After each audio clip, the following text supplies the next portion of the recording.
নমস্কার বন্ধুরা, আপনারা দেখছেন RS Bangla YouTube channel. July মাসে লক্ষ্মীর ভাণ্ডার প্রকল্পের টাকা কবে দেয়া হবে সেই নিয়ে চিন্তায় রয়েছেন বাংলার অনেক মা বোনেরা।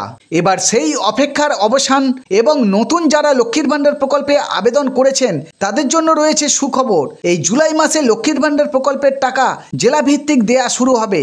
কোন কোন জেলায় আগে টাকা দেয়া হবে এবং কত তারিখ থেকে লক্ষ্মীর ভাণ্ডার প্রকল্পের টাকা দেয়া হবে, নতুনরা কবে থেকে টাকা পাবে, সমস্ত কিছু আজকের ভিডিওতে জানিয়ে দেব।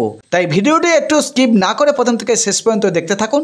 আর যদি এই চ্যানেলে নতুন হয়ে থাকেন চ্যানেলটি সাবস্ক্রাইব করে পাশে থাকবেন। আর যারা ইতিমধ্যে চ্যানেলটি সাবস্ক্রাইব করে রেখেছেন তাদের অসংখ্য ধন্যবাদ। চলুন ভিডিও শুরু করা যাক।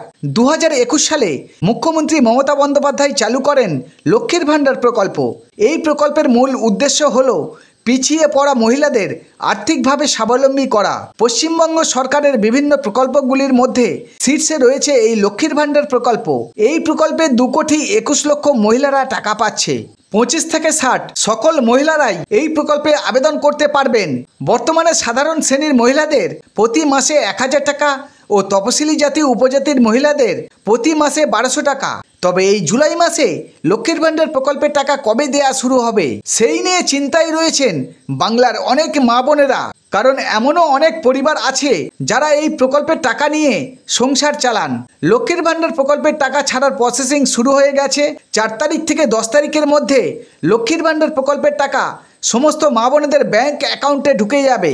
যারা নতুন করে লক্ষ্মীর ভাণ্ডার প্রকল্পে আবেদন করেছেন তাদের জন্য রয়েছে সুখবর। নবান্নের এক বিশেষ আধিকারিক সূত্রের খবর, নতুনদের সমস্ত কাগজপত্র যাচাইয়ের কাজ শেষ হয়েছে। তবে এই জুলাই মাসে নতুন আবেদনকারীদের টাকা দেওয়ার কাজ শুরু হতে পারে। প্রথমেই যে জেলাগুলি টাকা দেওয়া হবে সেগুলি হলো দার্জিলিং, কালিম্পং, মালদহ, মুর্শিদাবাদ, উত্তর 24 পরগনা, দক্ষিণ 24 পরগনা, বীরভূম, ঝাড়গ্রাম, কোচবিহার, কলকাতা, হুগলি ও বর্ধমান।